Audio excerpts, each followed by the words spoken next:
Hello, I'm David Morgan, and first off, I'd like to apologize for how I'm giving my presentation. It's because I had some booking issues with the overhead projector at school, so I'm just doing it through my TV. My presentation today is going to be over effective school counseling and knowing what it takes to, become a professional and effective school counselor. Now, first off, I just want to run through what exactly is going to happen today. I'm going to give you an introduction as well as some of the effects of good guidance counseling, the educational requirements to become one, and the characteristics and habits of a good counselor, as well as what issues a lot of guidance counselors run into, and kind of the basis for why it's so hard to be a good counselor. Now, first off, what school counseling entails.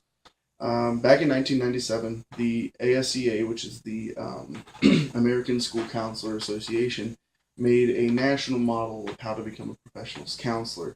Um, Over the years, they've improved it and tweaked it until the 2011 model, which is the one that I've glanced at, came out. Now, what it is it's a model for the creation of comprehensive developmental and preventative school counseling services. Just a way to make everybody have a basic plan for being professional. Now, the four important themes of this, sorry, of this national model are leadership, advocacy, collaboration and teamwork, as well as systemic change. Leadership, what that entails is going out to the, going out to the school, to the principals, teachers, as well as beyond it, in order to basically instigate change. Go out and start the change of the system. The next is advocacy, which is identifying student needs and systematically, doing what it takes to improve those needs. Now, the next thing is collaborative and teamwork, and what that is working once again with everyone within the school and without in order to, sorry, promote systemic changes long term, not just in the moment, but for length to come. The last thing is systemic change. That's identifying what needs to be done, identifying the issue, and going about creating ways to get past it. Next, individual student planning. The reason this is important is because you're not just looking at the student body, you're looking at each individual student in order to find a way to help them plan for their future as well as the goals they have to achieve that future. Next, you have referral, which is the cooperation with other professionals. Being a school counselor can often feel like you're alone against the entire school. You're the only one there trying to accomplish what you're trying to accomplish, and that's why the ASCA was created, was to invent a way for student counselors to be able to refer to each other to have that support in order to do a better job. Next, is why school counseling is important. It preps students for college, obviously. It helps them achieve their academic needs, and it helps them to meet standards that they didn't even know they could have for themselves. Also, it gives a bit of a support system for both students and faculty by allowing them to go to the school counselor whenever they have an issue, whether it be a teacher that's having an issue with a student not performing to the best of their ability, or a student who's having an issue with the teacher who seems to be pushing them too hard.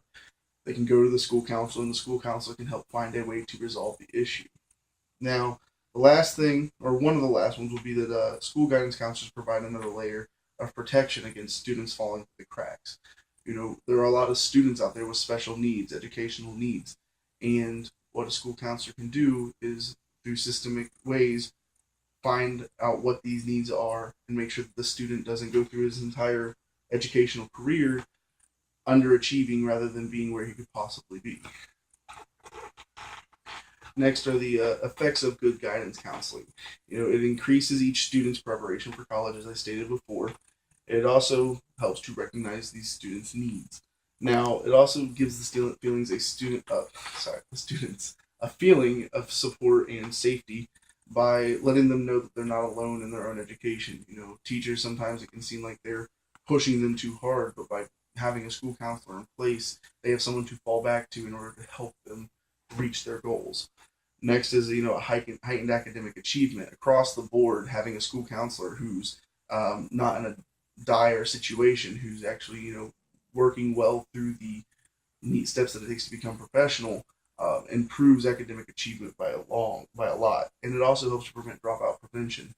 Students don't end up just quitting school because they feel like they are not good enough or like they're not going to be able to succeed anyway. This is what it takes to help improve that. Now, becoming a guidance counselor is a lot more difficult than most people think because prior to, I think it was about a decade ago, it wasn't near as difficult to become a school counselor. Now, school counselors have to at least get their a master's degree in their field, whether that's education, psychology, you name it. As long as they have a master's in their field, they have a great chance of becoming a guidance counselor. They also, it all depends upon what state the guidance counselor is hoping to work in. Each state has its own form of certification, whether it be a lot of in the field work or a test that they take. They have to do something. And that's when you also have the supervised clinical experience. Every guidance counselor has to show that they have experience, that they know what they're doing, which is great because it keeps us from having students, once again, having a guidance counselor who just doesn't know what they're doing. The last thing would be certification maintenance. They can't just get the certification once and then maintain that through their, the rest of their career. Just like with certain teaching situations, they have to constantly recertify themselves in order to prove that they are going to be able to help the students succeed.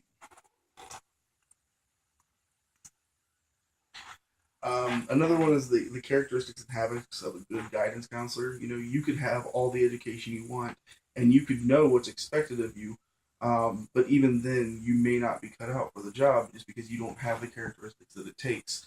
One of these is assertiveness and commitment to performing tasks appropriate to your position.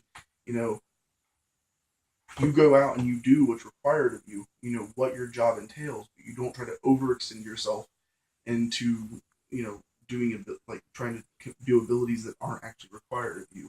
A lot of guidance counselors become the school psychiatrists. They will take and start scheduling out, school events, or they'll try to balance too many things, have too much on their plate, and they can't properly do what they're there to do. Another one is dedication to the students. You're there for a career. You're there to do your job, but at the same time, you're there primarily to help the students. The students are the most important thing in your job.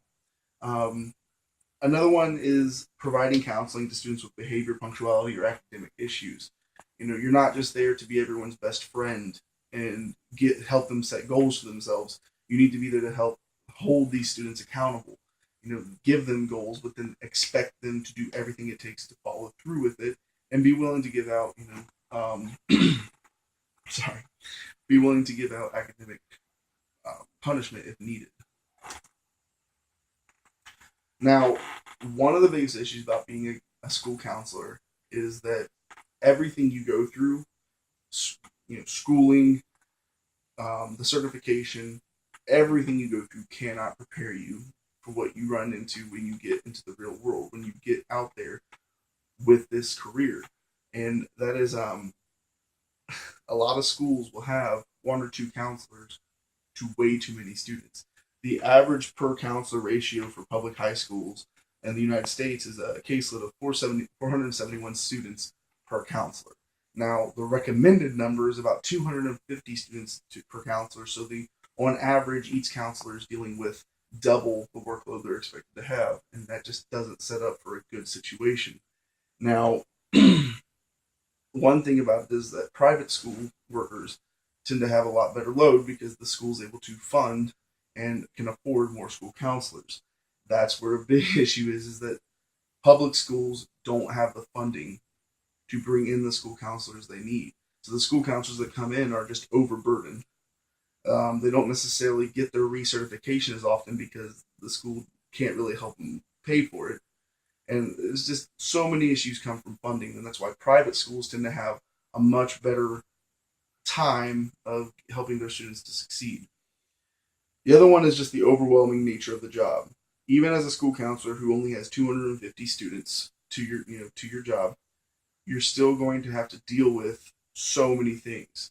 You're a mentor. You are an inspiration. You are the person that has to help identify students with need. You have so many jobs encompassed in one career. It's just not easy. It's not a simple job.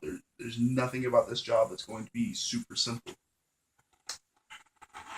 Now, in conclusion, what I've realized is that it takes a lot to become an effective school guidance counselor. From many years of schooling to certification and to overcoming the struggles of the job, school counselors must overcome a lot of obstacles while maintaining a dedicated and supportive manner for their students. You have to look professional in order for the students to listen to you. They can't walk into your office and think that you don't have it together, or else they're not going to listen to you.